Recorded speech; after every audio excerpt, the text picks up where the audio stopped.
Sean can't. No. What do you mean? No. Sean can't come back. What? Sean can't come back. Come back from what? He can't. No, not from. He can't come back to the show. Why? Dude, I don't want to get into it right now. It's not. Let's not. Okay. Let's just say we have to distance ourselves from some things he said.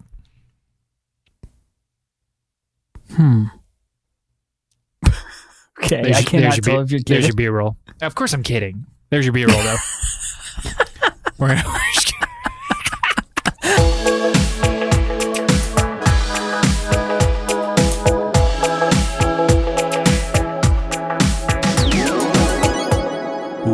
Wake up, everybody. Today is October 22nd. We are Never Free to Play, a podcast where we talk about all the video games we wish we were playing. I'm one of your hosts, Karch, joined by my co-host, Jason Wright. If you decide you like us and want to hear more from the #1 podcast for Jute haters, you can find us at neverfreetoplay.com, patreon.com/neverfreetoplay, or on all the other social media where we are Never Free to Play. If you have questions, comments, thoughts, ideas, feedback, please send it to us at neverfreetoplay@gmail.com. Jason, you have escaped from Tartarus. How are you doing? I'm close, dude. I'm so close, but I'll talk about that later. All I can tell you right now is I'm really glad you can't smell me through YouTube. That's why I took a shower beforehand, just in case you could. Yeah, that's a good call. I thought about it, and then I got dinner instead. So I respect that. You got to make choices. So what you been up to, my friend? We're just hanging out at this Airbnb, my friend, and I have a funny story about a jute rug. Oh, yeah? Tell me. Yeah, I do, yeah. So, for those of you unfamiliar with what jute is, because I didn't know what jute was before 2 weeks ago, and now I know I don't like it. It is like a woven mat made out of the roughest, thickest fibers of cloth known to man. And I honestly am going to have to ask Karch what the appeal is in a second because he owns them. This is just an Airbnb. I don't own these rugs, but I'm in a basement apartment and it's concrete flooring. But then in the main area, they have this giant jute rug that covers like the entire room. There's actually 4 of them. And this is funny. It's a little bit of dark humor actually. But for those of you who don't know, my son is going through treatment for leukemia at the moment, so he's getting chemotherapy, etc. And his physical therapist said he may be experiencing some neuropathy in his heel. And because he's been saying his heels have been hurting. So he's been walking around this apartment on his tippy toes for like a week. And we're like, what's wrong? And he's like, my heels are hurting. And I'm like, oh man. So we told him about it and they're like, yeah, maybe neuropathy. As it turns out, I don't think it's neuropathy. We believe now that it's actually this jute rug. Is why he's been walking on his tippy toes for 2 weeks. I guarantee it is. Yeah, jute. There is no appeal to jute. I didn't buy it. I don't like it, but it looks nice, especially within well, I mean, that's up for debate, but if you're going for a certain look, it definitely fits in with that look and the kind of style that my wife enjoys currently and has for the past and probably will for the future. That just kind of like new age, rustic farmhouse kind of thing. It just goes well. Yeah. When you take a picture of the room. That. Yeah. Right. I could totally see that. It's just really hard on your feet. Like the table that I'm sitting at, my feet are resting on the jute. Mm-hmm. It's so hard, dude. It's like hurting my feet just to sit here. It's terrible. I hate it. You can't take a nap on it. It sucks. If you fall on jute and like scrape your elbow, you're going to go to the hospital. For sure. With an infection from the fibers. Likely. And then here's the other thing. Do you vacuum this? What do you do with this? Yeah, you vacuum it. Okay, well, we don't have a vacuum in the Airbnb, so I might have to ask upstairs. I mean, technically, with rugs, you beat them. You hang them up and you beat them, but who's got time for that? I would beat the crap out of this jute rug. I would punch it so hard.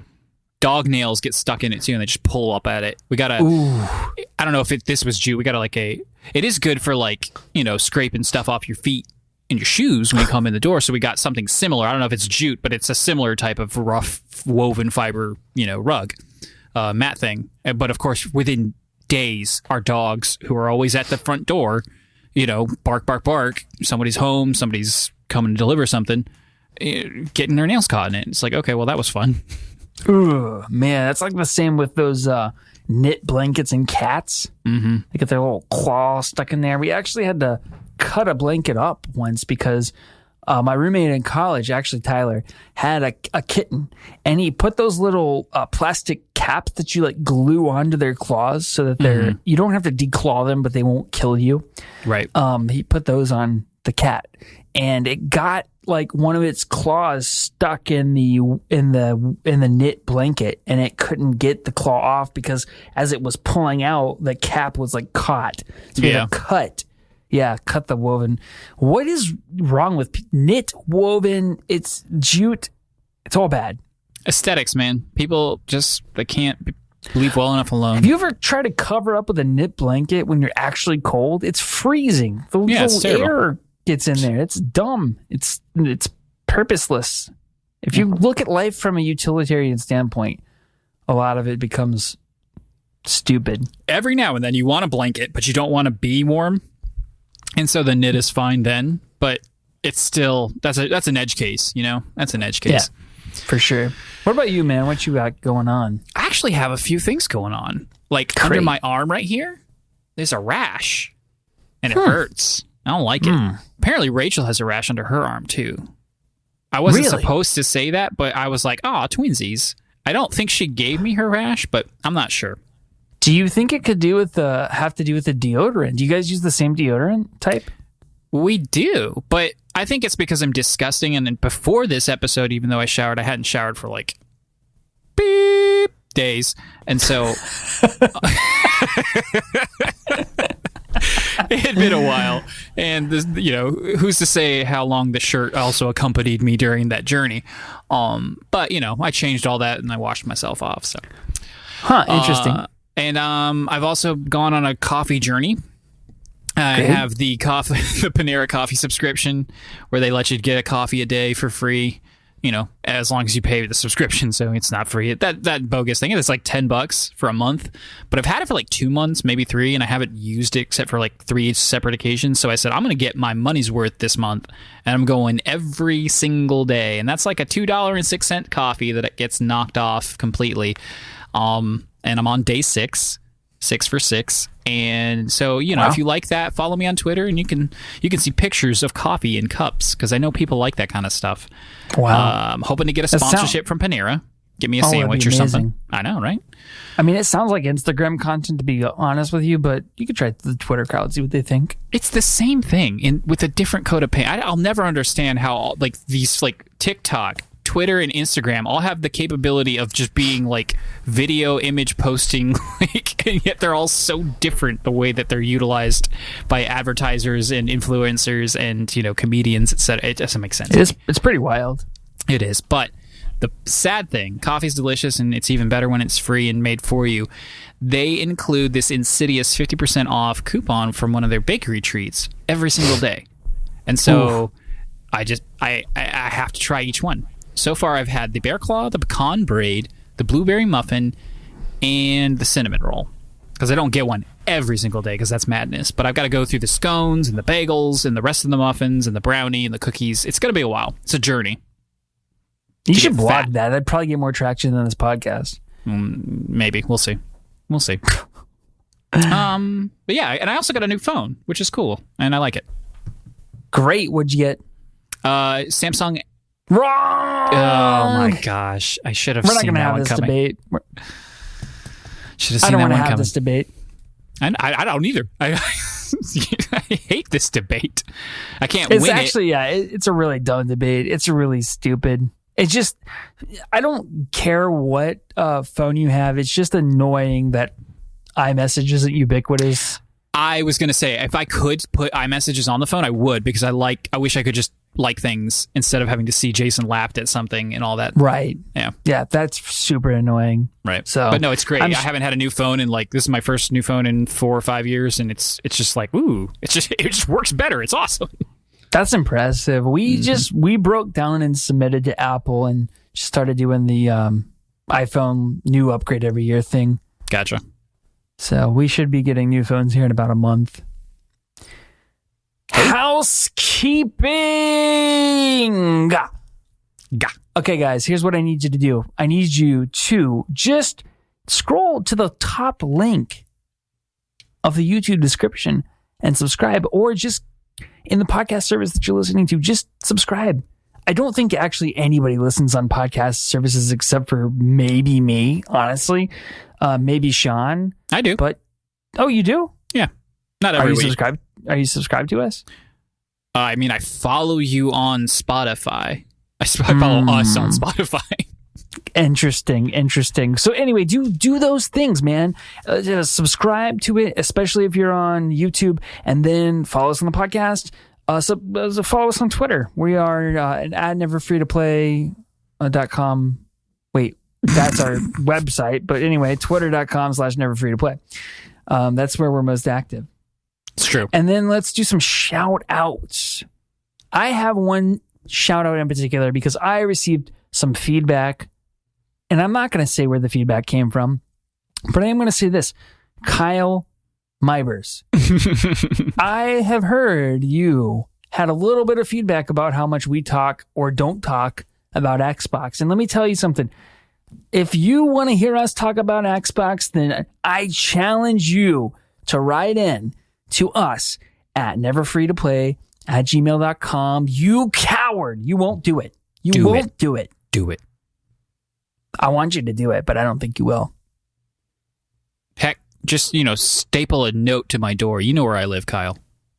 Ooh. Vandalize my garage with the question. Is he in walking distance? No, but he could drive here easily. Oh, okay. I forget Kyle can drive because my mind's eye vision of Kyle is I don't know, 7. Sounds about right. Yeah. Okay, that's shout outs, corrections from last week. Sean said that Jeremy Irons voiced Sam Fisher in help me out here, Splinter Cell, but it's actually Michael Ironsides. So I see how he could get it confused, but I think Sean's just a closet Lion King fan. Wait, Lion King? Yeah, Jeremy Irons did the voice of Scar. Oh, of course, yes. He did. Of course. And you know what? Be Prepared, super underrated. In my opinion, Be Prepared is the best song in that movie, period. Give me a sec. Yes, you are correct. It is the best song. I mean, the intro song's really good, but Be Prepared is amazing. Fun fact, partially sung by Jim Cummings. Really? Yeah, Irons had a throat thing, he was having some trouble, and so he sang most of it, but the illustrious and ever talented Jim Cummings was able to step in and do a really spot on similar voice enough to kind of fill in those gaps where he wasn't able to do the reshoots or whatever. That is insane. Yeah. Wow. Good fun fact, man. Totes. Okay, bring us in for news, Karch. All right, let's get into some news. First up, surprise, because this is the year of shadow drops from Nintendo. Just got another little video that just showed up. Fire Emblem, the original one, the very first one made for the Nintendo Entertainment System that's never been available outside of Japan, sort of, and we'll talk about that in a sec, is finally being localized for North America. It's amazing. Wow. It's coming December 4th. It's going to have all these cool quality of life features like, bookmarks and save states, which are pretty typical for the Fire Emblem series, the bookmarks that is. And then save states, of course, are pretty typical for any old game that gets brought onto a new system because, publishers and developers know that people don't always want to, mess with the nonsense that some older games had. And especially with Fire Emblem where permadeath is a thing. And it also have a feature where you can rewind turn by turn. So if you want to go back 5 turns, you can, which was funny because that's a feature in the latest couple of Fire Emblems, but it's a resource you have to spend. But I'm pretty sure this will just be something you can do whenever. This is the one that introduces Marth. So if you never knew where Marth came from, this is the game he came from. It's only going to be $6, which is awesome. And it comes with but it also has an option for a really, really cool 30th anniversary physical collector's edition with a whole bunch of stuff, art books and maps and a Nintendo Power poster, a recreation of an NES cartridge with the classic, you remember those little black sleeves you could put them in? Actually, no, because I never had an NES. Oh my gosh, you never had an NES? No, I had a Super Nintendo. Never had an NES. All right. Well, this is surprising and amazing, but so really cool, especially if you're a Fire Emblem fan or you're a fan of like game history or any of the above, a combo of them. And then Nintendo decided it was going to take a hot dump over all that great news by making it another limited time thing, just like they did with all that Mario anniversary stuff. That's so stupid. Yeah, I don't understand. Like, I feel like they're trying to do their fake supply shortage marketing thing that they do with their hardware, but they're trying to do it in the digital age. And I don't know how well it's going to pan out for them. I mean, I think it's the scummiest tactic ever. I'm super surprised this is only $6. And I was always going to get something like this. So it's not me getting it because, it's going to be gone. But I hate it. I just absolutely hate that they think that this is okay. It's not okay. It's not okay. It's really not.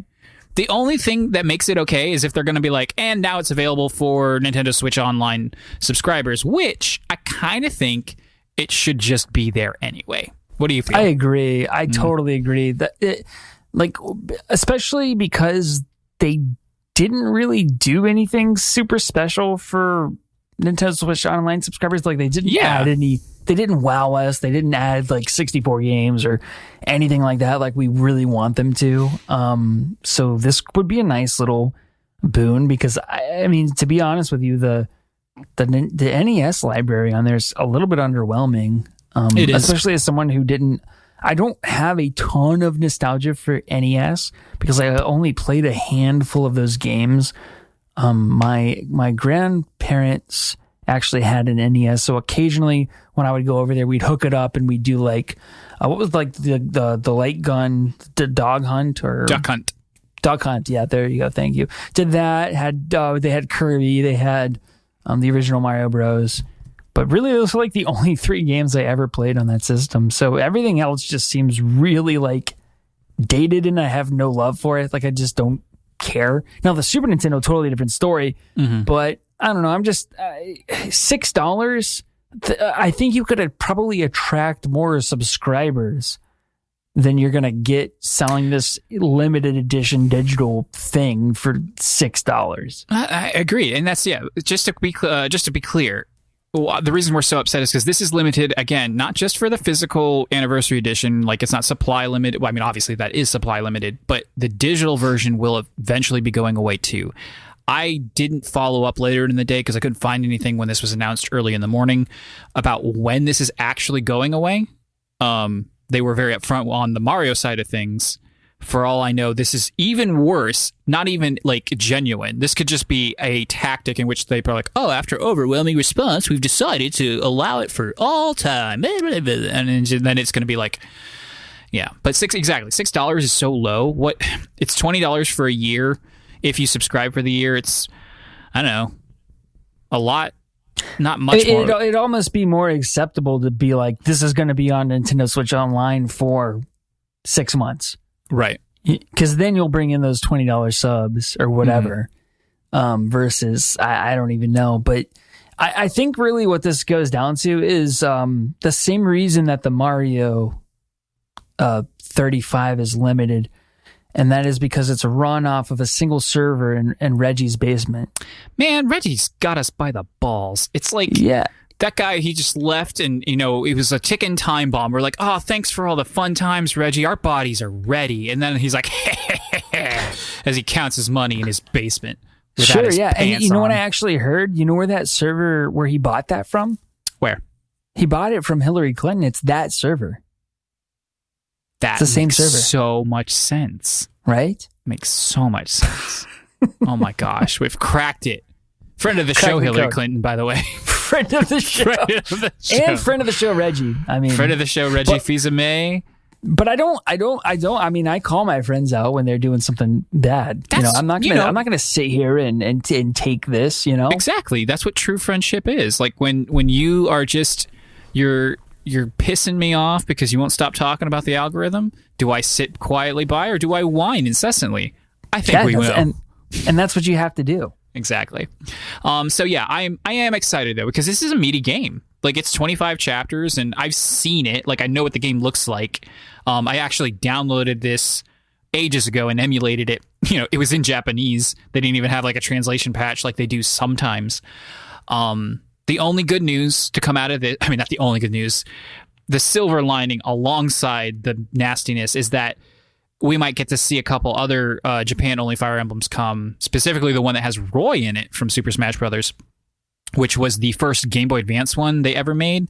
That never made its way over here. And I would love to play that in an official capacity, because, again, I did emulate that one, which did have a translation patch. But I love Fire Emblem. I love old school Fire Emblem, and I can't wait to give it a shot and see how it is, and then probably get really fed up with it and drop it like a bad habit.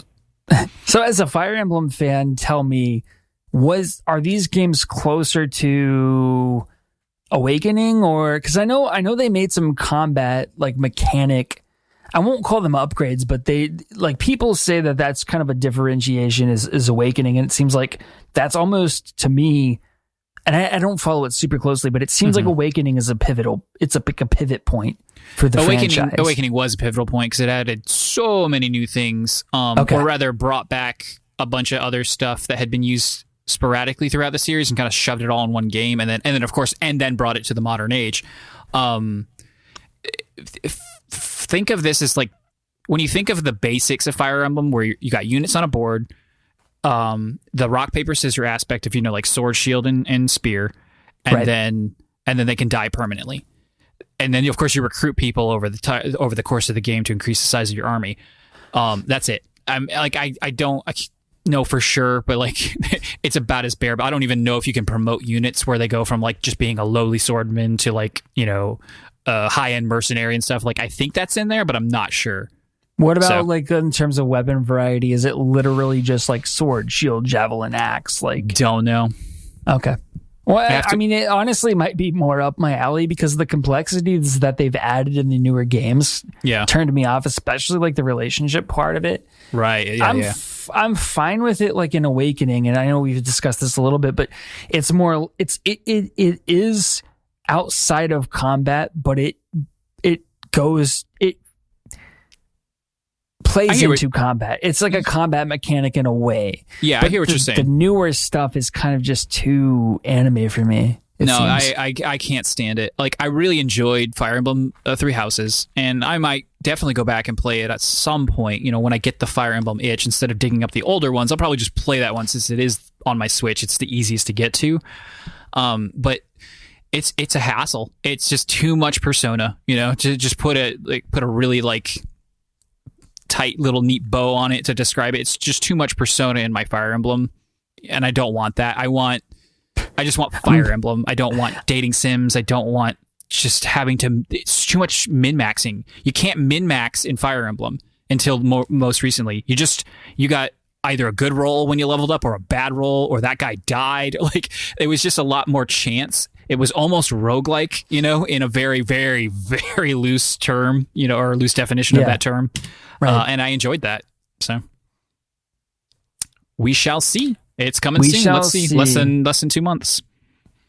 Man, December's going to be here fast.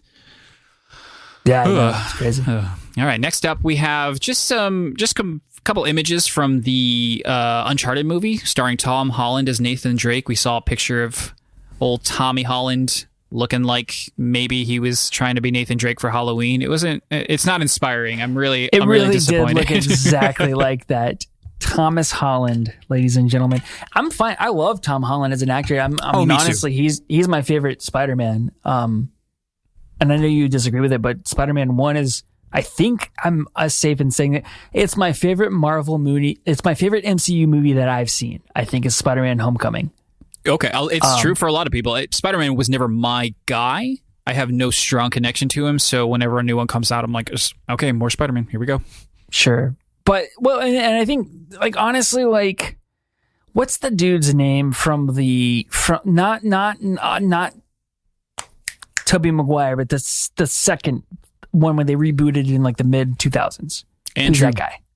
Andrew Gold something? I never loved his portrayal. I think it mostly had to do with the way they wrote the character. Correct. I would agree with that, but I liked him specifically. Like, I feel like Tom Holland's Spider-Man is like an iteration of that one, but better for sure. Because I understood like the comedy of it. The writing was just better. The timing of the jokes. It didn't seem so like. It didn't seem like he was reading a comic book. It seems genuine. It was well written and well performed. Exactly. Where am I going with this? I have a hard time not envisioning like a high school kid, and that's not Nathan Drake. Right. And not even just a high school kid. Like he just knowing nothing about this film and how they're going to adapt it, like you said, it's just going to be impossible to see this guy as anybody except Nathan Drake. It's no, man. You mean Spider-Man? No. You said it's impossible to see this guy as anything other than Nathan Drake? Well, yeah. I can't see him as Nathan Drake. I got you. I cannot see him as Nathan Drake. And Mark Wahlberg is going to play Sully. Well, see, and that was weird.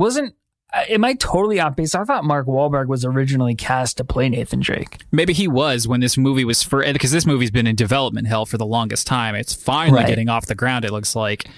It doesn't make sense. They maybe the story will make sense when we see them film, but it seems like they cast the characters all like 30 years too young.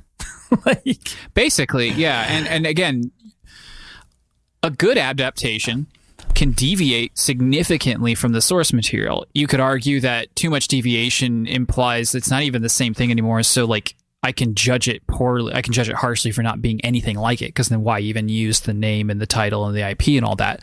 But like, it remains to be seen how good this film will be. But what's the point of grabbing something with so many well-defined characteristics, like softballs, really? Like Nathan Drake's a no-brainer. He's Nathan Fillion. Like it's Nathan Fillion, but Nathan Fillion's just a little too old to play him at this point. Maybe not when the movie was first being drafted, but like that's how it is. Right. And like I saw like a couple suggestions on who should have played Sully, and Bruce Campbell was one who would have been amazing.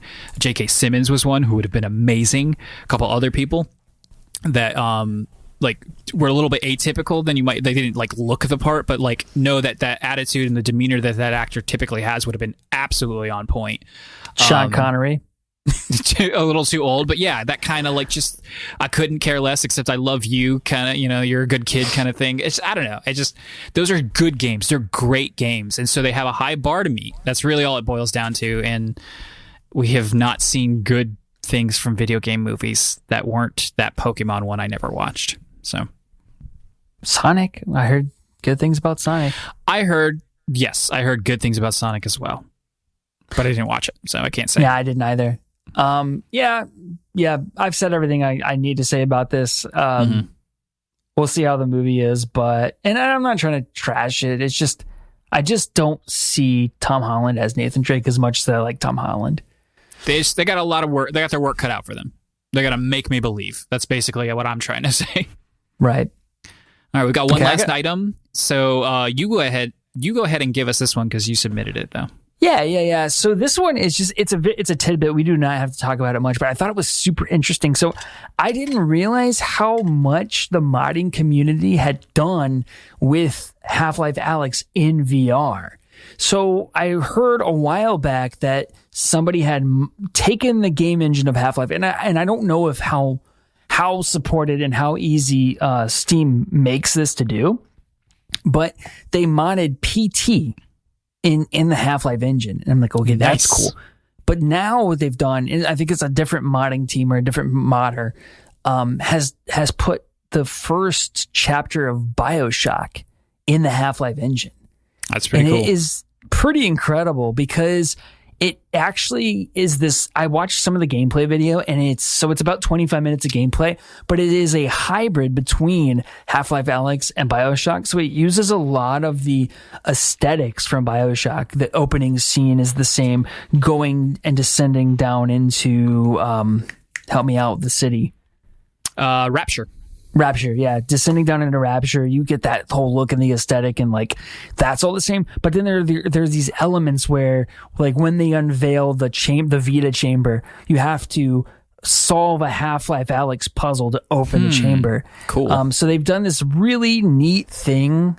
Like I said, about 25 minutes of gameplay, And if anybody has an Oculus and Half-Life Alyx and wants to check it out, and you love BioShock, I feel like if you like Half-Life Alyx, you'll probably like BioShock. Like, this is totally worth it. Sounds about right. The one thing I will say is the one thing I was a little disappointed about, and I guess, like, what do you expect for a modder who's doing this in his spare time? But the assets were, the enemy assets were the same as Half-Life Alyx. It's not like they changed them to be the enemies. So the environment looks like BioShock, modded, like hybrid with Half-Life Alyx, but then the enemy models are exactly the zombies from Half-Life Alyx. So, but still pretty cool, pretty neat, honestly. I'm sure the Big Daddy's on its way. Oh, yeah. Good point. They'll get it in there. You got to do the background first. You got to do the setting and the environment first. That makes sense. Well, they said they didn't at this time have plans to do any additional chapters unless, like, this got some traction and maybe they could get, I don't know, some funding. I won't say Patreon, but who knows? Maybe they'll put a Kickstarter out there or something. Right. That gets iffy, though. Kickstarting mods. Yeah, I know. Yeah, it's weird because I know, like, people gave Bethesda crap when they allowed modders to, like, do everything through the proper channels and then buy the mods. And I think it was Fallout 4, if I'm not mistaken, the game that they did this on, where you could purchase these mods as like a microtransaction even on the console. And I know people gave him crap for that, but, like, how else do you expect these people to make money doing this stuff? You know, like, I don't understand how people feel entitled to free mods, especially super high end ones. I don't know if it was entire. I mean, it will always be definitely partially, if not completely, based in paying for it. It's been a while. I know it's exactly what you're talking about, but there was more controversy surrounding this other than just the ability to pay, because now Bethesda's sticking their nose into something they'd previously smartly just kind of let happen, and now they're getting their cut. And now they're going to probably be on the hook for certain legality and liability issues. And now it's this cascading snowball effect of, like, now it's not fun anymore. You've ruined modding. Thank you, Bethesda. Basically was what it kind of ends up boiling down to. You're more into mods than I am. So no, Sean is into mods. I've barely ever touched them. But you have more than me. I don't know that I've ever modded any game. Yeah. Except for Beat Saber. Which is it's a must-have. You have to mod Beat Saber, otherwise it's just not worth it. Right. Because it gets old, all that electronica. Well, they've gotten some new songs and packs on there now that are kind of cool, but those did not exist at the beginning. So right. And now they even have this thing where you could build your own, like, levels and stuff. But that's beside the point. That is beside the point. The point being that the news is over. All right, we here at Never Free to Play are never free to play, and there's lots of games that we don't got time to play, but we will talk about them. So we are going to talk about what we wish we were playing. Jason, what do you wish you were playing? Dude, as I said earlier in the show, I'm in an Airbnb right now, and I will be here for the foreseeable future. So I miss anything on my PC. I have been relegated to the Switch, which is a fantastic machine, and I love the Switch, but I miss some of the games, and, like, I'm going to be here for Cyberpunk release, which is just not that long from now, and I won't really be able to play it. So I did set my computer up with Dixper before I left so that I could log into it remotely, and it's optimized for gaming. But the connection here is only 20 meg down. It's just not fast enough to have a good gaming experience. So yeah, that's what I mean. I wish I was playing anything on my PC because I kind of miss it. Yeah. Well, I'm sorry. Who's watching your PC while you're gone? Who's feeding it and taking it on walks? Oh, the in-laws come over every once in a while. My parents will swing by. So, you know, I don't know if they ever look in there, but I have left instructions on how to feed it. Well, I really hope someone's taking care of her. Mm-hmm. Yeah. What about you, man? What do you wish you were playing? I wish I was playing a PC game, even though I have access to my game PC. It's Baldur's Gate 3, still. Eating away at my mind like some sort of mind flayer. Maybe I'm already in one of the pods. And this is not a real existence. No, I won't talk much about it. We talked about it a lot last week, but okay. I want to play it. What was the gap between 2 and 3? What do you mean? What was the gap? Like when did 2 come out and now it's 3 just came out? The expansion for 2 probably came out early to mid 2000s. That's the latest. So we're talking, it's been almost 20 years. 15. We'll say 15. Yeah. It's definitely to say it's a spiritual successor would be wrong. It's just not as direct as like a 3 that came out like a couple of years afterward would have been. But Baldur's Gate or D&D stuff is always cool. Yeah. But I think I can hold off. I think as long as I can hold off for like a couple more weeks whenever the Hyrule Warriors game comes out, that'll distract me long enough. I thought you were playing a Kingdom Hearts rhythm game. We'll get to that, but it was only the demo, so. Oh. Yeah. Yeah, you know what's kind of funny? My little story about Baldur's Gate is like when we were in middle school, my parents obviously like I started playing D&D with you and Sean. Mm-hmm. And so my parents actually bought me for either my birthday or Christmas or something a copy of Baldur's Gate. It must have been the first one because it was back in early 2000s. And I don't think I ever even installed it on our computer. I didn't know what it was. And I was too obsessed with Diablo 2 at the time. So I kind of do regret that.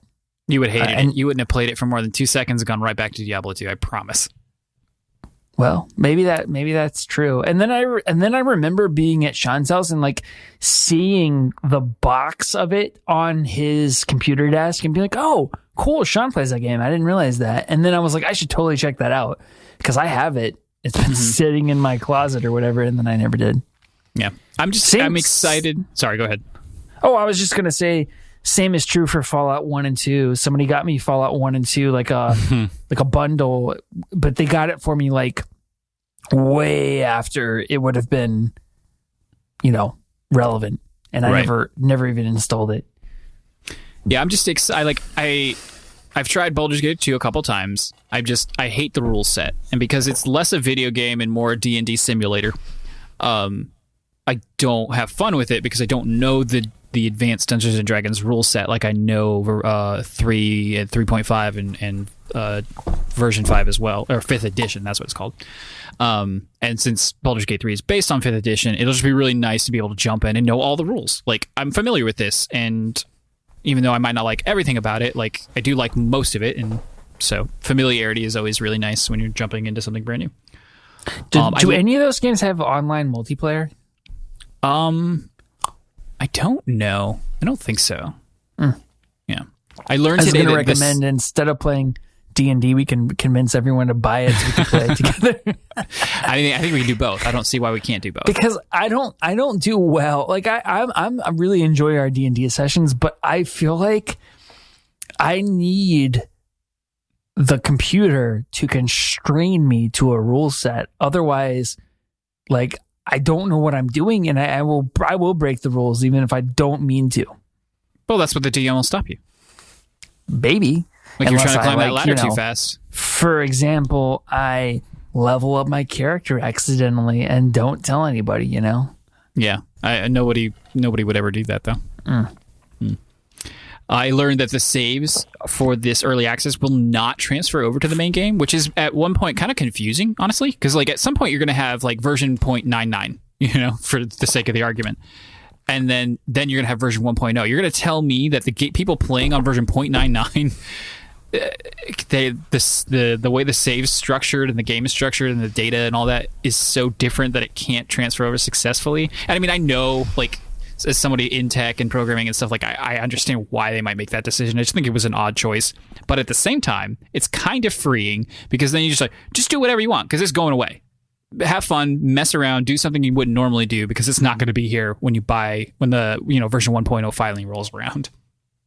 That's super interesting. So the demo's free? No. It's not a demo. It's early access. It's the full price of the game. And, yeah. I think the decision would actually make more sense if it was for free demo. Yeah, instead of $60 seems a little steep, and I think we talked about that again last week, so I don't want to get too far into it. Unless you do. But if I pay $60 for a game, I fully expect that any time that I put into it transfers over, because most of the time in the new age of gaming, demo saves will transition into the new game. So, like, you know, I think demos are a finished build, though, so...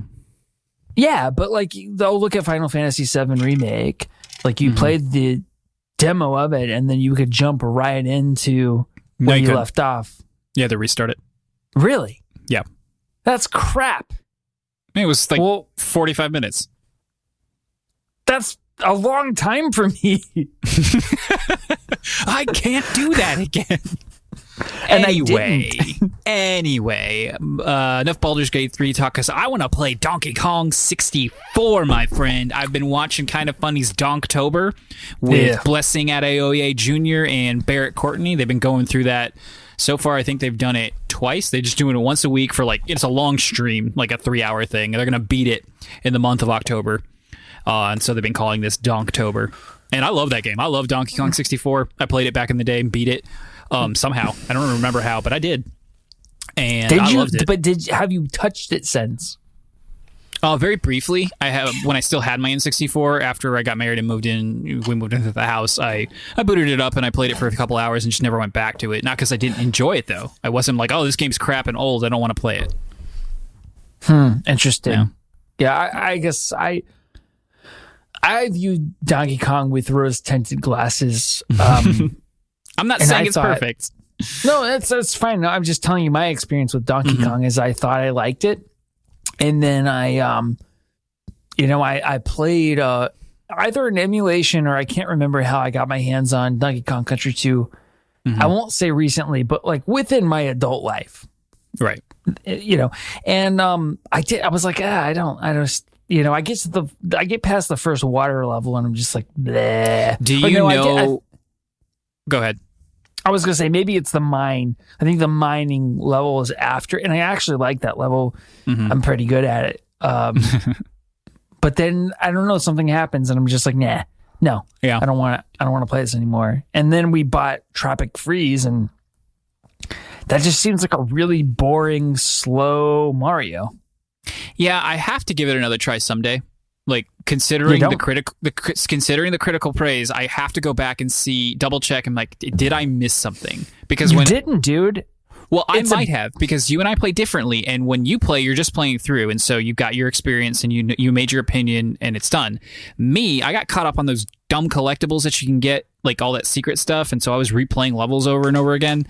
And I'm going to not do that the next time. I'm just going to go through and see how far I can get before I either start enjoying myself or hit a wall and I realize I don't want to play anymore. I think it's going to be the third world, because that's...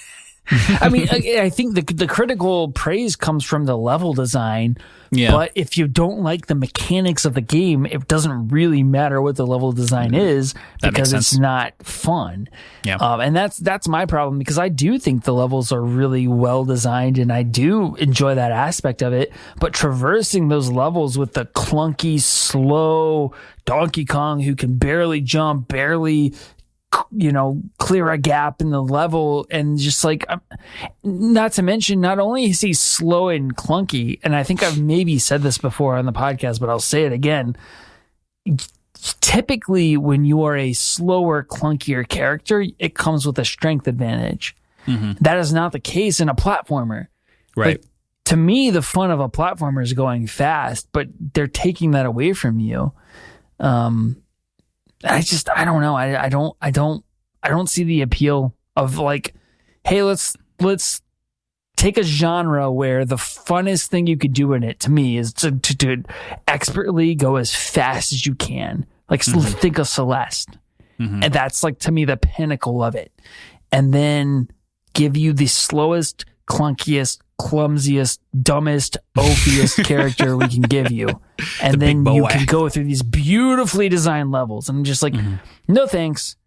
Right. I mostly agree with you. Like I said, that was mostly my impression, but I do have to go. I think you might be right on the money with the critical acclaim comes from the level design, less so the mechanics. And then, of course, if you don't like the mechanics, you don't like it. none of this has anything to do with Donkey Kong 64. Have you played Donkey Kong 64? I've played it, yeah. I think I used to have it because I had the little... I think I literally bought Donkey Kong 64 just to get the expansion pack cartridge for the N64. And I want to say that used to be at one point, it was the only way you could get that little red cartridge. It might have been. It was like the RAM upgrade for the N64. That's what I got. I mean, that's how I got it. I got the game and it came with it. Yeah, so I did play it, but I did not beat it. And I think at the time I had more patience for like the collectible aspect of it. Right. And I don't remember disliking it. Like I remember liking it. I just with my retrospective and maybe revisionist history thoughts on Donkey Kong, I don't know if I can see myself liking it because I've tried a lot of remastered games from that era that I thought I would like. That I don't have nostalgia for. So like, for example, Crash. Right. And I didn't like it. Like I had no nostalgia for Crash and I bought the trilogy remaster anyway. And I hated it. I couldn't get into it at all. Did you ever try the, I know you didn't like 1, obviously. A lot of people don't. I do, but a lot of people don't. Did you ever go to the next 2 games, see if you liked them better? I did 2. I did not 3. Okay. Because I just like 2 seemed more the same. If you didn't like 2, if you didn't like 2, you probably wouldn't like 3. 3 is still has a lot different with it, but 2 refines a lot of stuff that was wrong with 1, and then keeps most of it for 3. So if you didn't like 2, you wouldn't like 3. But my point is, I didn't love Crash. I can't see myself liking Donkey Kong. I do have a lot of nostalgia for Mario 64, and I did buy Super Mario 3D All-Stars, and I freaking love it. Yeah, I need to go back to that. I mean, it makes sense. Like a game that I loved back then, that I absolutely loved, that I poured so many hours into, still love it. Yeah. A game that I never touched back then, that, the flaws come out when you're viewing it through the 2020 lens, even with the remake, Definitely. All right. Well, the other reason to bring up Donkey Kong 64 is I'm finally going to get that Wii U soon. Our good friend Robert has one, and he said he would sell it to me because he's going to get himself a Switch, and I'm going to help fund that by buying his Wii U off of him, so I can finally play Wind Waker HD, woo-woo. And then I can also, I'm pretty sure the Wii U eShop is still up and running, if I'm not mistaken. And if it is, I will get Donkey Kong 64 and play it on that eventually. Oh, virtual console. Right, exactly. Okay. All right, so that's what we wish we were playing. We are fortunate enough to play some games throughout the week. So, Jason, when you're not hating on Donkey Kong, what have you been playing? Mostly Hades. That's like my... Oh, God, it's so good. It's so good. It's so good. Dude, I heard you talking to Sean last week, and you were like, "Oh, most people beat it on their 20th try." I'm like, no. I said between 20 and 40 something. I was in the third. I was like right in the middle. I was like 30, anywhere between 30 and 35. Yeah, I've reconciled that comment, and I've thought about it so I don't feel bad about myself, because like for me, I give myself little goals, and I'm like, okay, well, cool. This time I'm going to beat the second boss with this weapon. Yeah, it's so I can get that diamond, and then I'll do that. So I'm a little bit like I'm like in the low 40s for my number of runs, but I think part of it's because I'm just savoring it and enjoying it. Like if I were just to go all out with my best weapon, which is the bow, I think that I would have escaped by now. But because I am like, oh, I want to beat the second boss with the shield, I want to beat the second boss with the sword, I want to beat the third boss with this, right. It's taking me a little longer. I did beat Hades once, and he came back to life. Ooh. And then I died, and that really crushed me. It really crushed me. It's rough. It's rough to, especially if you're not expecting it, and even if you are expecting it, that is not an easy follow-up fight, especially if you went all out in the first one thinking, oh, as long as I just got to get 2 more. Oh no. And I did. I totally I took risks that I would not have otherwise taken, because I was like, fine, I'll get hit, but I'm going to land this. I'm going to land that. I'm going to do this. I'm going to do this cast, and then I'll hit him with the bow from this distance because I have the 200% damage multiplier from a distance, even if I take a hit. And then I have the lock on special with the arrows. So then I can lock on my special, even if I'm dodging a little bit. I might, if I get hits, fine, because I need to land these attacks. And then he freaking came back to life. And I hate that trope so much. It can be pretty irritating. I should have known. I feel like I should have known. Because I had a feeling. It's that kind of game. Yeah. I didn't see it coming at all. It wasn't until I think it wasn't until the third time I faced him that I got him down to that second round. And it was that time that I was like, oh my, what if he has a second and then I was like, no, he does. Yeah. And then I died. Oh, it's so bad.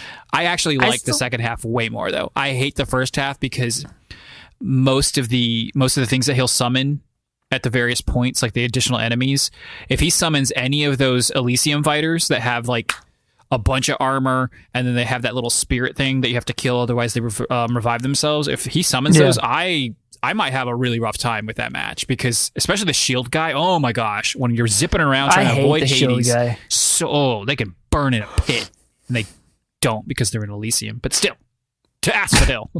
Yes. I struggle, and that's I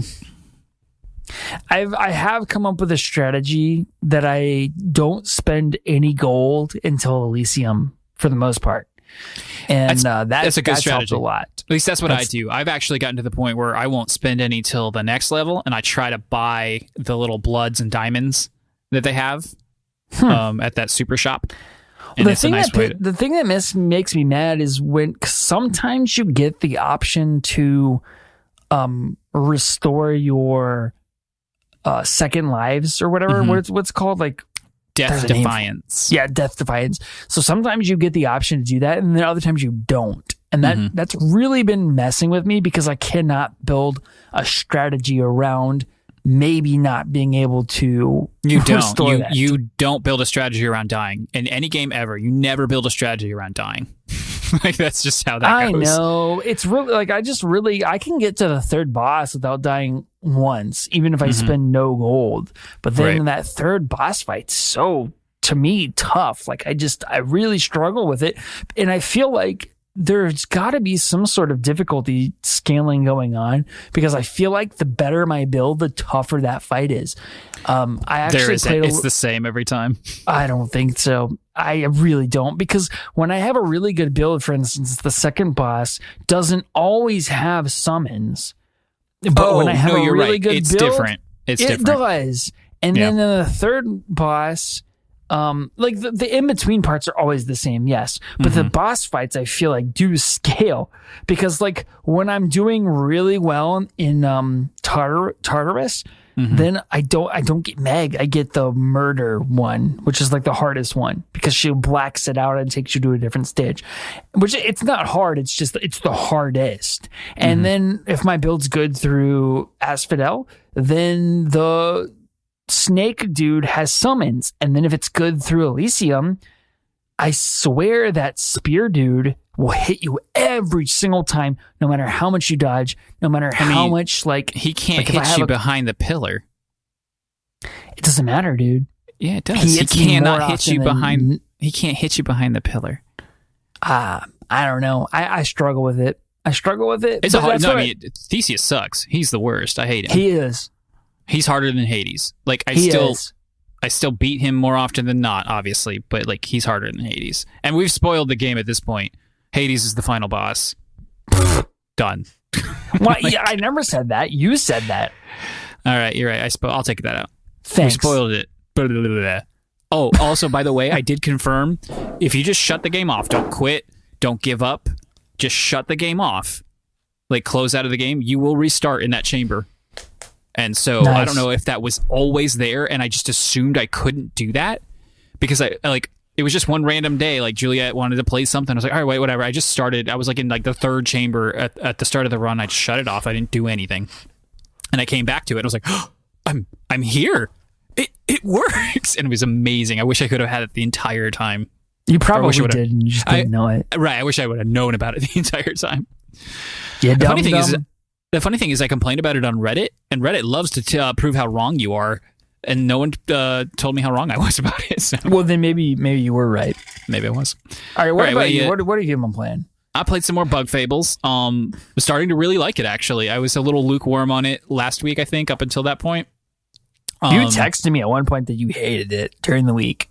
Okay, so I had there was an enemy that would paralyze your entire team if you didn't. So if you remember from Paper Mario or the Mario RPG, if you press a button, time your defense is right when the enemy attacks, you can take less damage.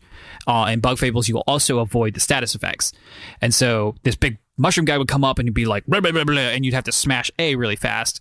Well, I can't smash A with my thumb as fast as I can with my index finger, so I usually turn my switch to game as hard as I can. And I didn't do that fast enough, and he paralyzed my whole team.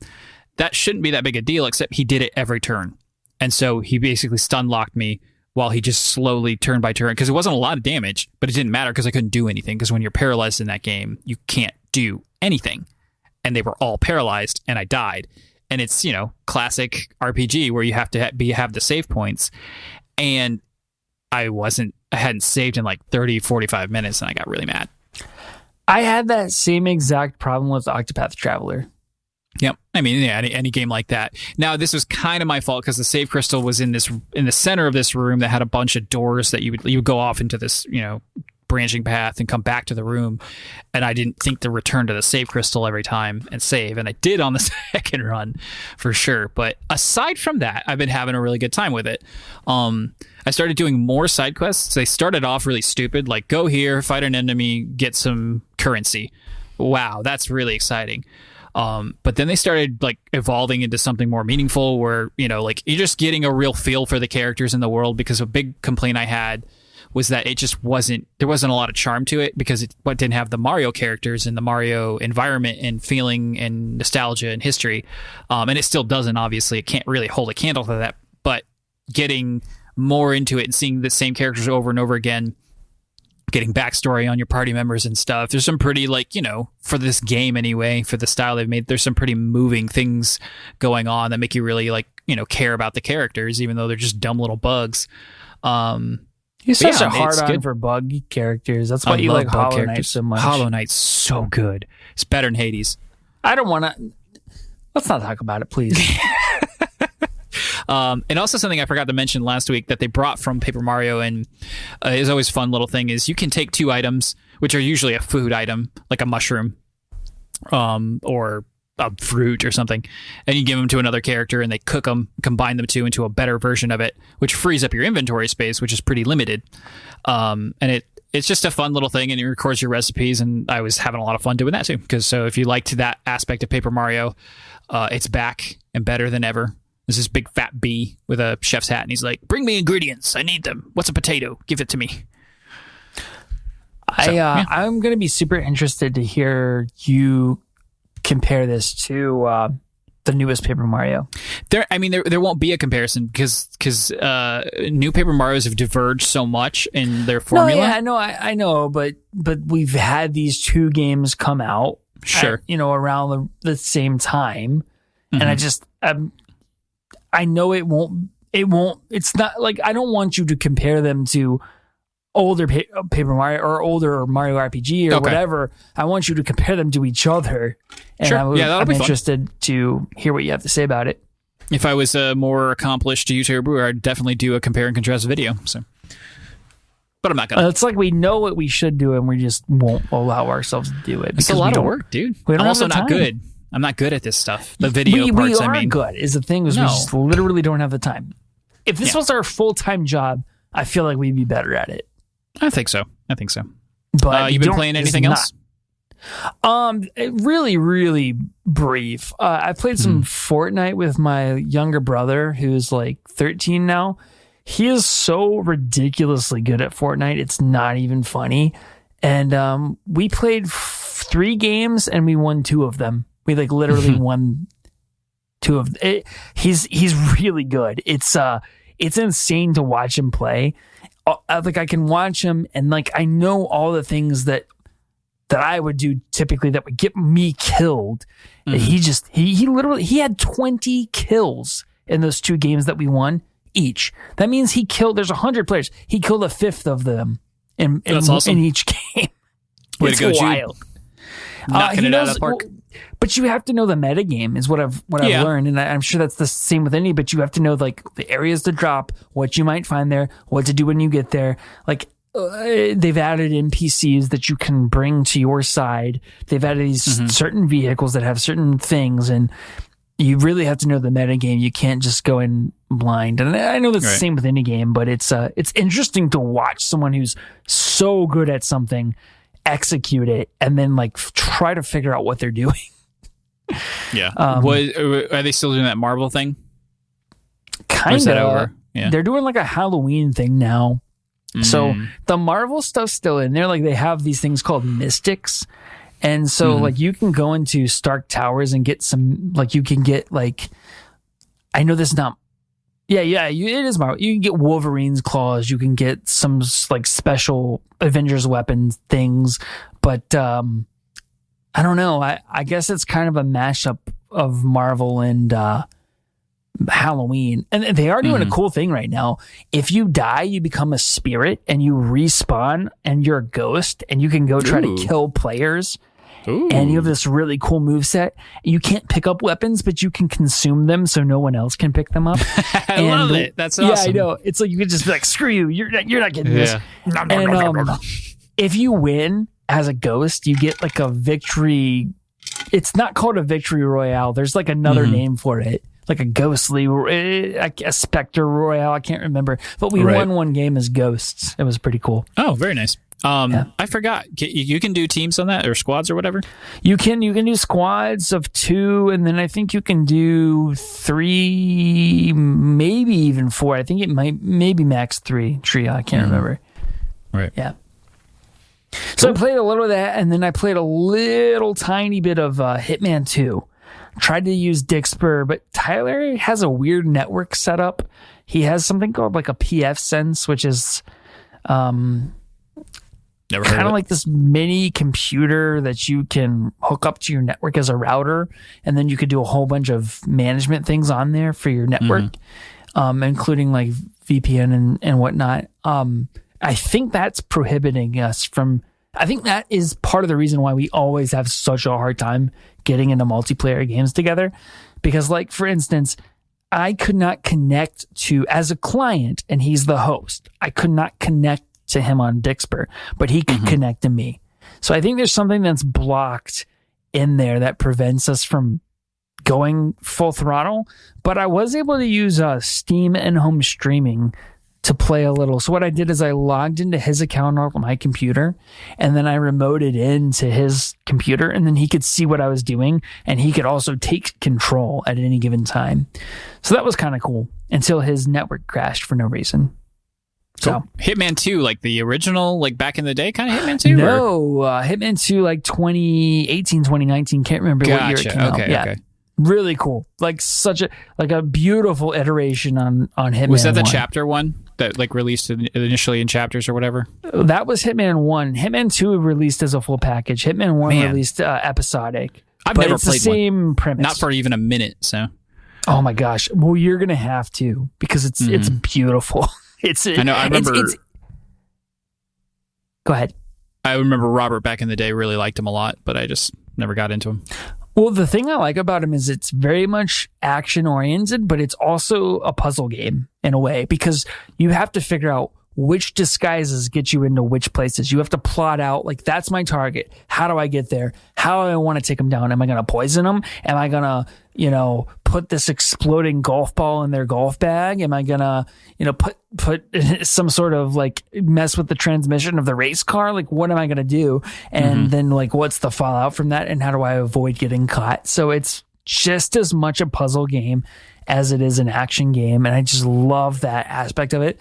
It is quite punishing if you try to play it like a shooter. Like you cannot go in. I mean, you could go in guns blazing, but you are at a massive disadvantage. And it's a fantastic game.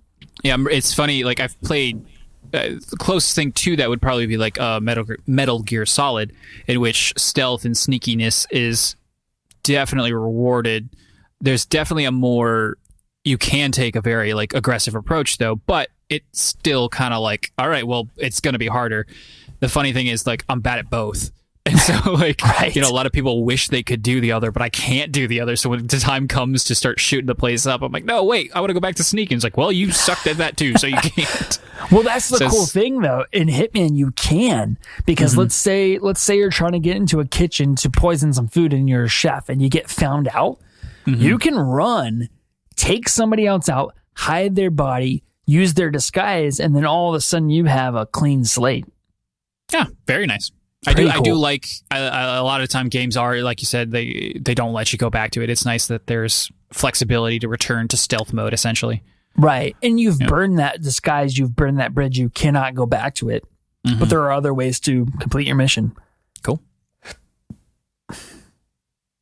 What else have you been playing? Because speaking of game streaming here, it looks like you have some game streaming things that you did this week. Yeah, I got myself that new phone, so I wanted to try out a few things, some old apps and some new ones. The new one being it was actually really confusing. I didn't care for this part, trying to find the right app because they don't call it xCloud anymore. I don't know when they shifted to calling it like Xbox game streaming. When it came out of beta. I see. Okay, Yeah. so that's what it's called. It's called Xbox Game Streaming, except it's not an app called Xbox Game Streaming. You actually do it on the Game Pass app. And so I finally got it all set up. I was able to use my 8-bit DO controller, and it was great. It worked real smooth. I'm on the Wi-Fi at home, which is not the best Wi-Fi at all, and I definitely don't have the best internet. It's not terrible, but it's not good either. But I played Streets of Rage 4 just as a quick demo, but I mean, if I was noticing any lag, I couldn't really notice it, you know? Like, I wasn't sure if I was like, am I noticing it or am I thinking I'm noticing it? Your body adjusts to it so quickly. It's what I've noticed. Like, if I remote into my desktop and there's some noticeable lag, if I just play for 5 minutes, I can't notice it anymore. Like, your mind adjusts to it so quickly. It's crazy. I do wish you would have played a more demanding game than Streets of Rage 4. Yeah, I meant to go back to it later in the week, and I just wasn't in the mood or didn't have the time to. I definitely will, though, because I had to subscribe, and I only have a month until that's up. The $1 subscription upgrade to Ultimate, because you have to have Ultimate if you're going to do it on the phone. And I just don't think I'm quite ready. Like, it's mostly just because I have so much other to play, so I don't want to waste my money, but I'm not quite ready to pay $15 a month to have access to games on my phone. Sure. I'm just, I'll maybe once, and almost certainly once next gen comes around, I might be changing my tune on that. But for now, to me, it's such a missed opportunity because For who? I would for Microsoft. Like right now, I have a Microsoft Surface laptop right in front of me. I would pay $15 a month all day to be able to play those PC games because I'm stranded without access to my consoles, without access to my PC. They're working on it. They got the the workaround for Apple. But I'm on a Microsoft laptop. No, They it doesn't need make to any have sense. a desktop app. It's asinine that they don't, to be honest. Agreed. Like, it's a travesty. This should have been their focus, not Android phones. This should have been first. And maybe you should get an Android phone. No, maybe you should get iMessage. I wish I could. Because that's the They only won't let thing me. I do on my phone is text and Reddit, and so I don't want my texting to be crappy. Fair point. All right, but yeah, I liked it. I think it's pretty cool, and I'll definitely try to something a little more demanding. You come up with a game for me, and I'll try it out. How about that? Okay. Wolfenstein 2 may be a good little test if you cared about Something that I at actually all. want to play though. Oh, I thought you did like Wolfenstein. I played it for like 2 seconds, and I didn't hate it, but I have no like strong connection to Okay, it. I'll find something for you. Yeah. And maybe, what was that one game you liked so much? The bird dating simulator. Oh yeah, Hot to Full Boyfriend. Let's do that. Yeah, there you go. That's so demanding. It's demanding in that you Mentally demanding. you have to overcome like the urge to vomit. Okay. All right, and the last thing I played, and I just played it last night and a little bit earlier today, was surprisingly the Kingdom Hearts Melody of Memory demo. So this comes out pretty soon, sometime in November, if I'm not mistaken. Full price game, $60. It is technically a new entry in the Kingdom Hearts lore, so it's going to have like story relevant pieces specifically related to Kairi, the female character, love interest kind of thing for Sora. And she's always been, shortchanged. You think, oh, Kyrie's going to have her moment, and then she just gets kidnapped or something. So fingers crossed, there's actually something worth watching there. But that aside, this is a rhythm game to the music of Kingdom Hearts, which is, no matter what you think about the series, the music is incredible. And the few tracks that I was able to listen to, it was a good mix of Disney-esque things. Like they had the Alice in Wonderland and then something from one of the Sleeping Beauty world. But they also had some original Kingdom Hearts music, and it was amazing. Just getting to play a rhythm game with video game music that you're so familiar with. They're inspired by the Theater Rhythm series, which I've never played, but I do know that they've had Final Fantasy versions of that series at some point where you get to play the rhythm game with Final Fantasy music. So it was surprisingly fun. It's hard when you crank up the difficulty. It's super easy when it's not, and you can play anywhere in between. Lots of different things going on, like points and scores and currencies, and you can still level up. I don't even know how that comes into play. The demo's very bare bones, so it's not super descriptive on like what kind of content is in there, but I'm excited to get this on sale someday. Like, I'm not ready to drop $60 on this, especially in November when there's going to be so much going on, but I can see myself getting this around January, February of next year if there's a slow moment and I haven't bought a PS5 yet. I don't think you should be allowed to sell a rhythm game for $60 that isn't Beat Saber. Say again? I don't believe you should be allowed to sell a rhythm game for $60 that isn't Beat Saber. Yeah, I don't know. There's a lot of game there. Like, if you're just judging on content, which a lot of people do, there's a lot of content. You're going to be playing this game if you like it. But yeah. I don't know. Like, is it fun? Because I don't. Like, I don't. I've never played a non-VR rhythm game that didn't have a special controller. So, like, I've played Guitar Hero, I've played Rock Band. Right. Those are fun, right? Because of you get to be on the guitar or whatever. I can't imagine having fun just sitting there, like, hitting buttons.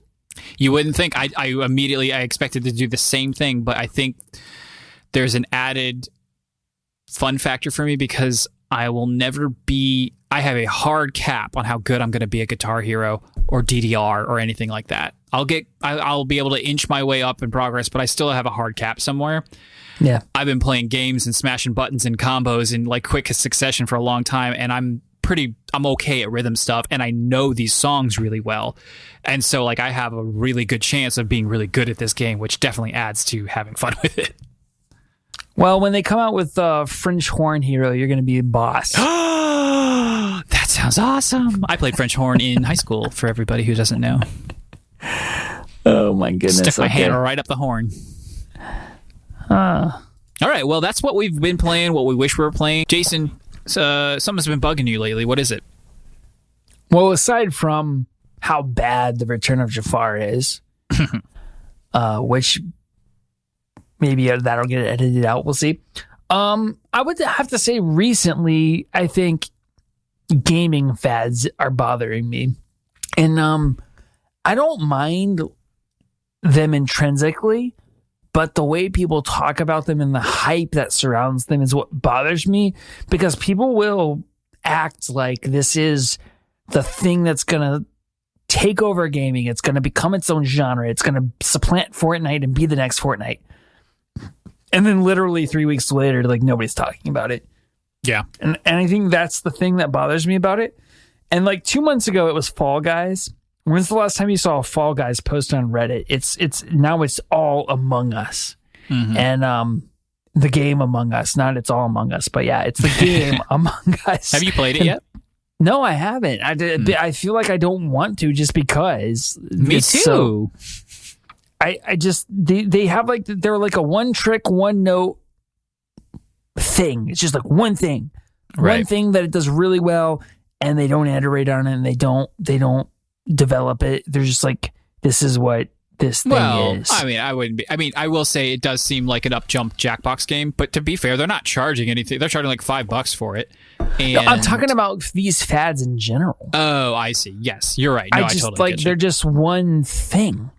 And then people are like, "Oh my gosh, this is amazing! This is the greatest thing! This is the greatest game of all time!" And then 2 weeks later, nobody's even playing it.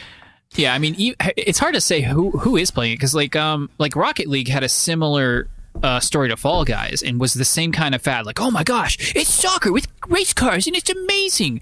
And Rocket League obviously continued to be very successful, but people just kind of stopped talking about Rocket League. So, do you think that's what's happening with Fall Guys? Is it just a matter of it's not quite in the limelight, but it's still like doing gangbusters success-wise? I would have to go look at some concurrent player numbers to say for sure, because I don't know. That would be an interesting thing to check into.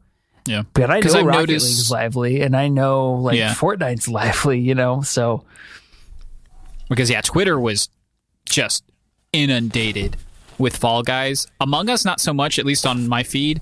Among Us is very much a Reddit thing, though. The memes and the posts and the parodies, etc., are just it's a Facebook thing all too, over the place. Yeah, like it's annoying when it permeates into the kid from high school that you didn't like, who's like, "LOL, that's so sus," and I'm like, God, I do like sus. I like go sus. away, get out of here. You're sus. I got a friend from work. He's been into it, at least more than not into it, and he's been saying sus a lot. Anything else making you mad? No, that's it. I mean, I have this other thing that I want to talk to you about offline, but we don't have to waste time on it here. You got it. All right, let's go ahead and get into our topic of the week, which is about game streaming, intellectual property, and corporate b-holes. So there was a lot of recent Twitch drama going on now, and the last couple of weeks, there's been a lot of takedowns and strikes and DMCA nonsense and all that stuff. The word copyright law is getting thrown around a lot again. I think it was in relation to music specifically. I know Twitch has always been pretty strict about you playing any kind of music, and the music industry at large has always been real sticklers about you playing any of their music. That's not really news, but I guess Twitch might be cracking down a little harder about it. As a response, some guy named Alex Hutchinson, who works as a creative designer for a Google Stadia-owned developer, said the following. He said, streamers worried about getting their content pulled because they used music they didn't pay for should be more worried by the fact that they're streaming games they didn't pay for as well. It's all gone as soon as the publishers decide to enforce it. That's not untrue. That's there's a nugget of wisdom in that. Follows up with the real truth is, and here's the part that's pretty incendiary. The real truth is the streamer should be paying the developers and publishers of the games they stream. They should be buying a license like any real business and paying for the content they use. This pissed off a lot of people. Yeah, so a couple of things here, because there's a lot to unpack here. Oh, yeah. First off, mild correction. He is the creative director of the Montreal studio for Google Stadia. So not just a creative employee. He's a manager. He's a high up guy. And the interesting thing is, Google Stadia. He works for Google Stadia. Google owns YouTube, obviously, and that's like a streaming platform. So Google actually distanced themselves from these comments publicly. Yeah, and not just a streaming platform. Yes, they do have YouTube streaming, but every video in the gaming sphere is someone playing a game. Sure. Well, but here's the other thing that I don't quite understand, and maybe you can explain it to me. Because he says content that they didn't pay for. Pay for the game. What is he talking about? Is he insinuating you should have to have a separate license to record yourself playing a game you paid for? He's not insinuating. The fact of the matter is the way that the EULAs and the rights to streaming and copyright and property and all that stuff works is you do technically have to get permission, whether that's simply written or they have the right to revoke your ability to display their stuff. At least in the sense that they are the bigger entity and the YouTubes and the Twitches will listen to them if they say take it down. Okay, well that's cute, but at the same time, they cannot pretend like they don't benefit from the exposure. All right. So before we get there, that's right. So here's the question: is he right about that? Is it specifically the second part? Should people have to buy a license to stream a game they've already purchased? Here's the thing. Do it if you want to do it, but then in that case, just don't expect a lot of people to be streaming your game. They're just going to stream a different game. That's going to get all the attention. Because here's the thing. This is the way the free market works. Let's say all these companies decide that you're going to have to pay them. What's going to happen is another game is going to come out and say, hey, you don't have to pay us. Go ahead and stream it for free. And they're going to get all this exposure, and then people are going to be playing that game. So it's a two-way street. They can't sit there and pretend like they don't benefit from it. They can be corporate greedy all they want, but they can't act like they don't benefit from this. I mean, the funny thing is they aren't. It's not like all of a sudden some big publisher like EA or Activision came out and said, hey, we're mad about this all of a sudden. It's just this one dude who sparked all this controversy because his name is attached to Google in some capacity, and so it got a little bit of attention. I was surprised to see how many comments are out in favor of this. I'm like, you're kind of just kissing the butt of, the taskmaster here. I don't really understand what you think you have to gain by being like, yeah, they should have to pay, or like, this guy's totally right.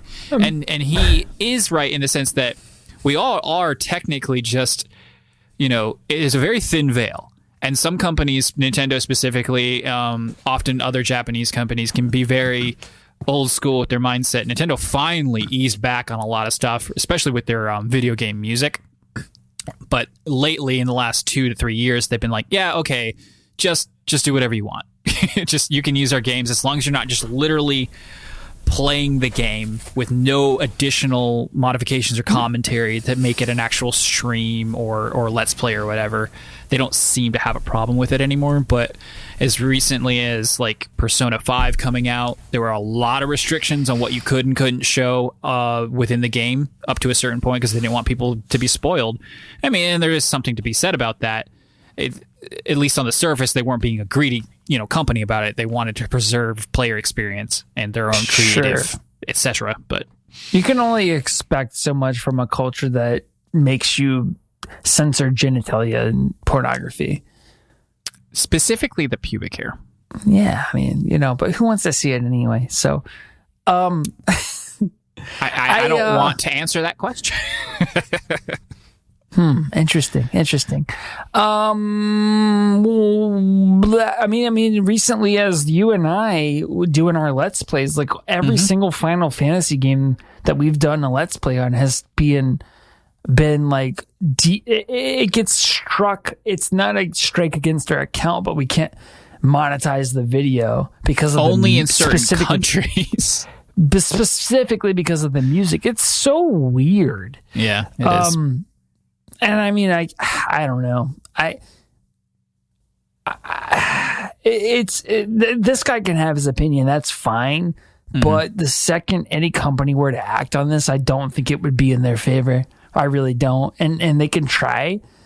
But I think the consumers will win out on this particular issue because it has become its own industry. It's not just a handful of people doing this. Like it's a community. It's the entire internet. It's a zeitgeist thing. People who don't even have followers will stream themselves playing these games. Yep. And I think that just all honestly helps them in the long run because people will go on Twitch or YouTube gaming and see what's trending and they'll be like, oh, I want to check that game out. And then they do.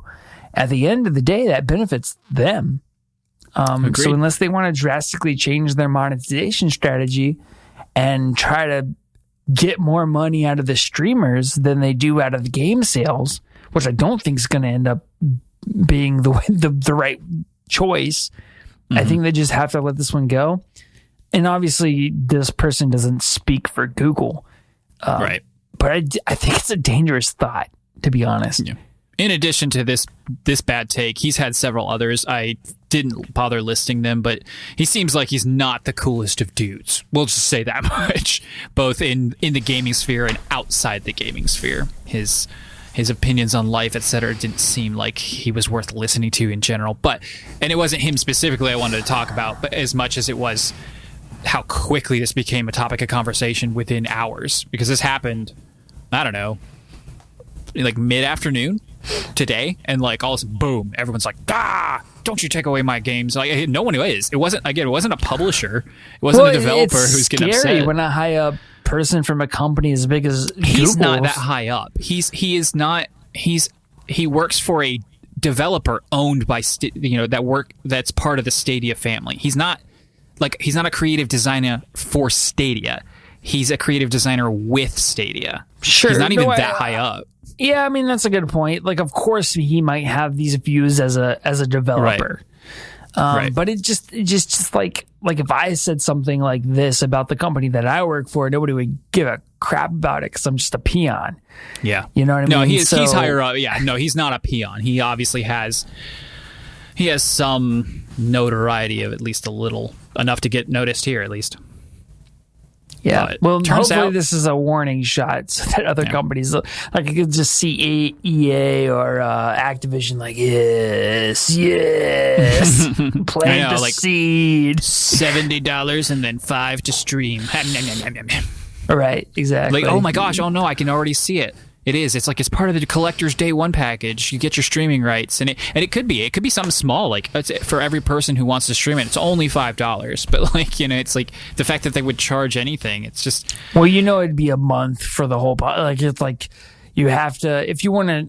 So like Ubisoft has Uplay Plus. Mm-hmm. Okay, so you can literally you can stream the games to your platform from them or whatever. You could download all the games, but then in addition, if you want like the elite Uplay Plus, then it's an extra $5, and that gives you the ability to stream it on, say, Twitch or whatever. Yeah, I could totally see people locking them into platforms like that. 100%. It's just one of my least favorite things that corporate America can do ever is offer something free that really doesn't cost anything in the first place, and that's why they're offering it for free, because it costs them almost nothing for the longest time, and then turn around and try to charge you for it. My longest gripe was data. Data that used to be able to get unlimited data. That was like the only way you got data on your phone. It was always unlimited. You always paid for it, but it was always unlimited. Oh, but now you have to pay by the gig. Why? Right. Because we can, and you can't do anything about it. And it was that way for like 5 years. You literally, there was no unlimited data. There was none. Mm-hmm. Unless you were grandfathered into a plan you bought in 2006. Right. Like, it was ridiculous. And funnily enough, minutes used to be the opposite. You used to pay by the minute, and then slowly minutes, of course, because it was always this asinine idea that you would even pay for minutes. Like, I don't want to turn this into the communism podcast, but I don't think the internet should cost anything. The internet should be free. Like, it's ridiculous. Baked into taxes, etc. But like, just figure it out. Put the tubes in the ground and let's go. Let's get the gigabit everywhere. Come on. Oh, Jason's got a stream from his Airbnb, Exactly. If I had gigabit here, we wouldn't be having this problem. Eat the rich. We're going to eat them. Going to gobble them. I wish. I bet they taste really good on the Big Green Egg. They got that fat marbled throughout, like a good ribeye. Oh yeah, like a nice Harvey Weinstein marble. Oh, don't know. What?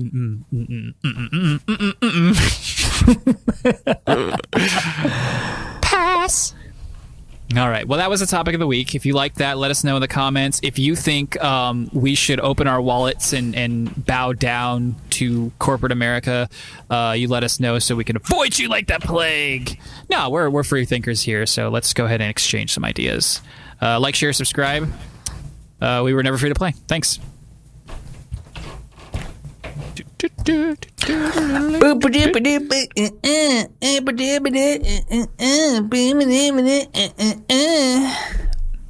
So glad I get to cut that out. Right. Do you want to do the question? Do you want to do the question? That's the question.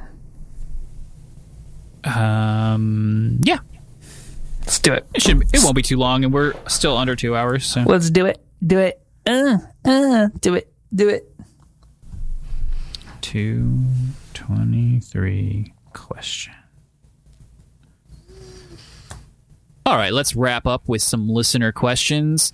Good old Sean writes in. He says, I've really enjoyed listening to you talk about Hades over the last few weeks. Gonna have to tear myself away from my backlog and trying not to play Skyrim and give it a go here soon. I have on good authority that Sean has tried Hades and he's enjoyed it so far, so I hope he's been playing some more while we've been talking.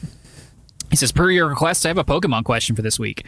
I honestly don't remember asking for a Pokemon question, but I will always accept a Pokemon question. And he says, you've talked a bit about the staleness of Pokemon in the past. What would you like to see the series do to take it to the next level? Should it go ahead and have a Smash Ultimate equivalent? Jason, what are your thoughts on that? What does that even mean, a Smash Ultimate equivalent? As in like the culmination of like all of the Pokemon in one game sort of thing? Because that's kind of like Smash Ultimate. So in every Pokemon game until Sword and Shield, you could get them onto your game. They weren't always available to catch. And so I would actually appreciate, in at least that regard, yes. I think they're at 895 now. I want to be able to catch all those Pokemon in a single game. Stop at not versions. Like, it doesn't matter which version I have. It doesn't matter. Nothing else matters. I want all the Pokemon. Every last single one. The starters, the legendaries, the version exclusives. Put them in one game so I can catch them all. Because up until now, the only way you can do that is like on ROM hacks for the older ones. So that would be fun. That's your like answer That's to the what question. I would do to make it more Smash Ultimate like. What would you do to make it less stale?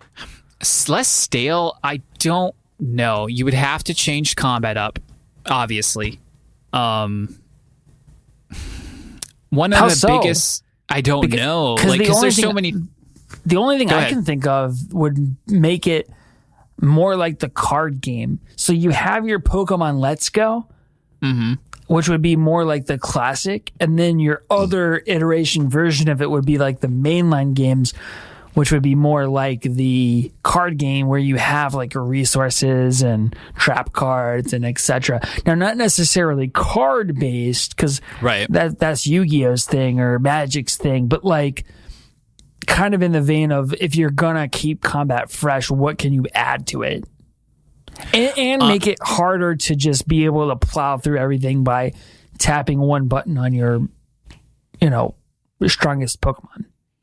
Yeah, I think something you could do, and I've done this in the past, you can do doubles where, you have two Pokemon at once, and it adds some strategy, especially in competitive, but I think just up it, I honestly think it would be such a breath of fresh air.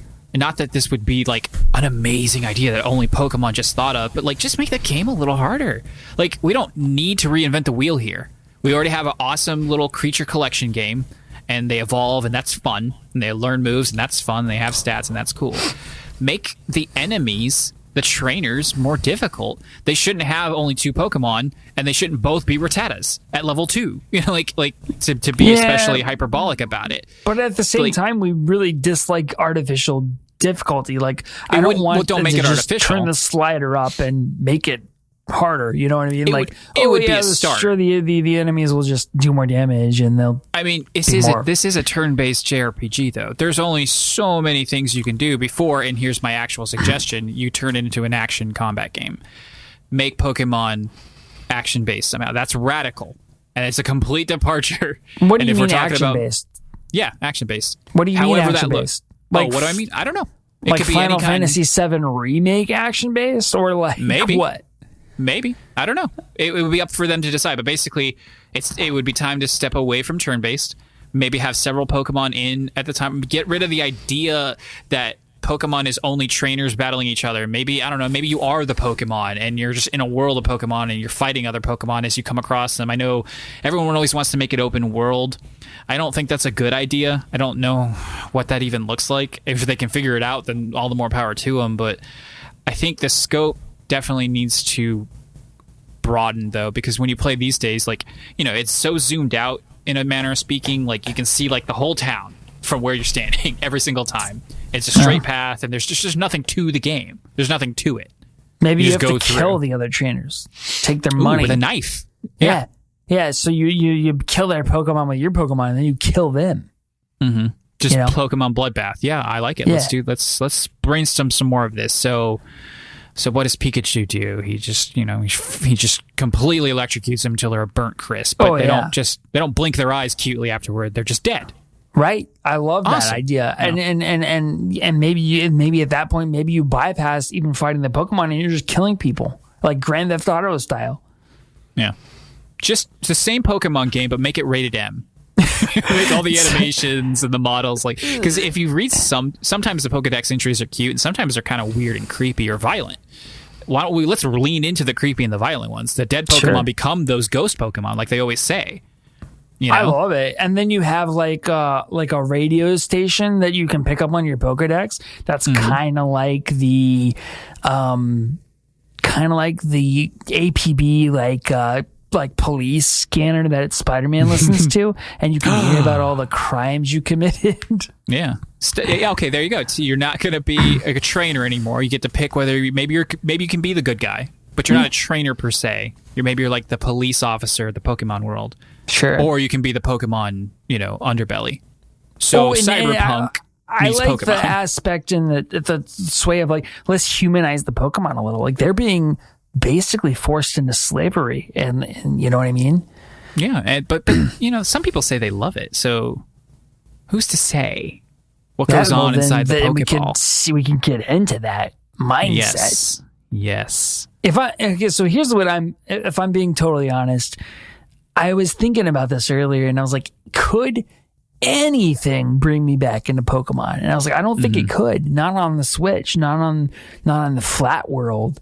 But I was like, for the sake of the question, what would actually get me to play a Pokemon game again? And I thought of it. If they remade Pokemon Blue and Red, but in VR.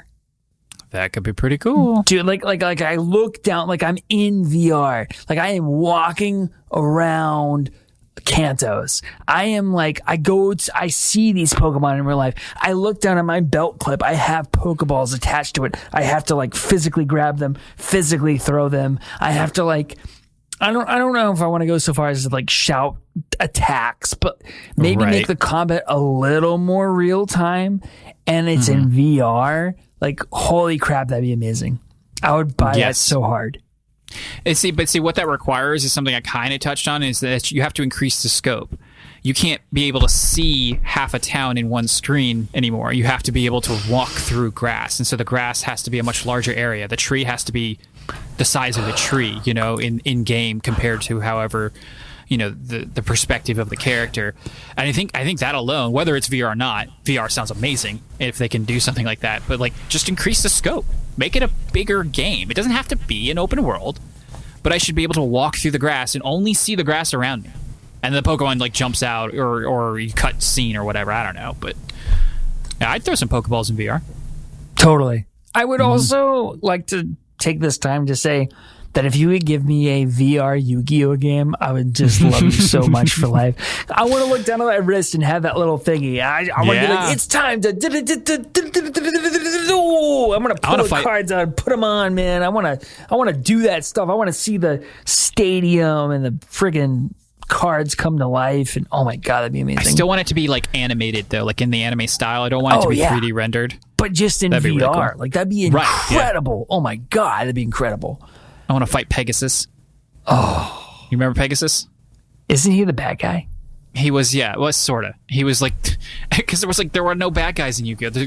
Nobody was doing anything nefarious that I can remember. No, they were, man. That Egyptian god dude was really nefarious. Like. What was the other guy's name? It was Pegasus, and there was like the other guy who had the blue eyes white dragon. What was his name? Seto Kaiba. Yes, Kaiba.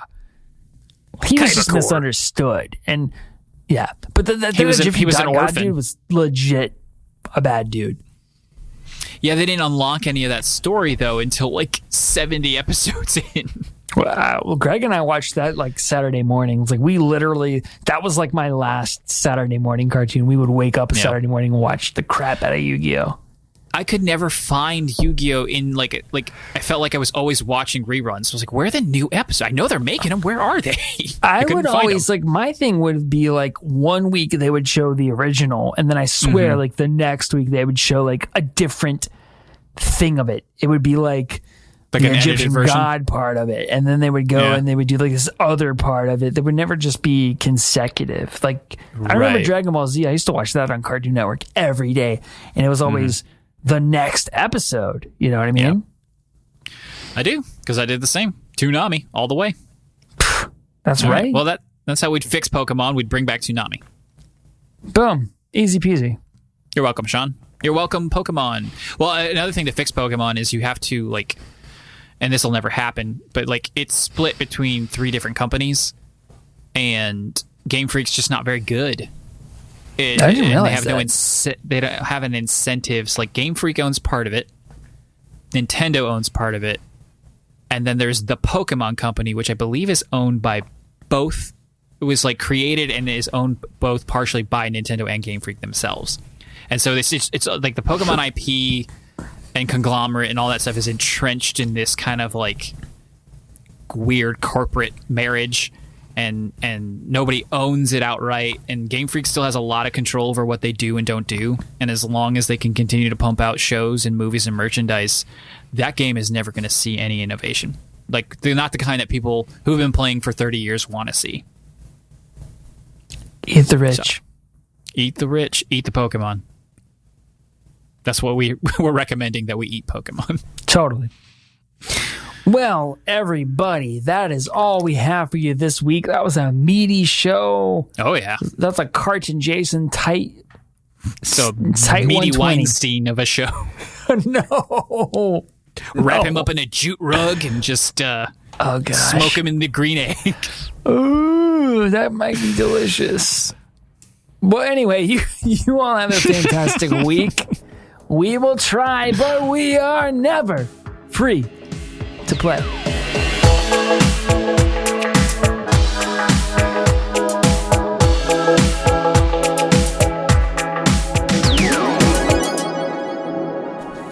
Okay, back. You know that song. I drink a whiskey drink. I drink a sour drink. I drink a sober drink. I do a sober drink. Drink the songs that remind me of the good times. Sing the songs that remind me of the bad times.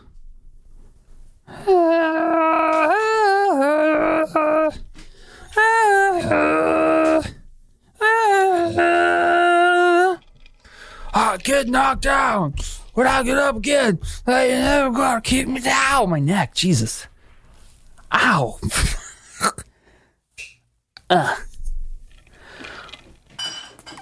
That hurt.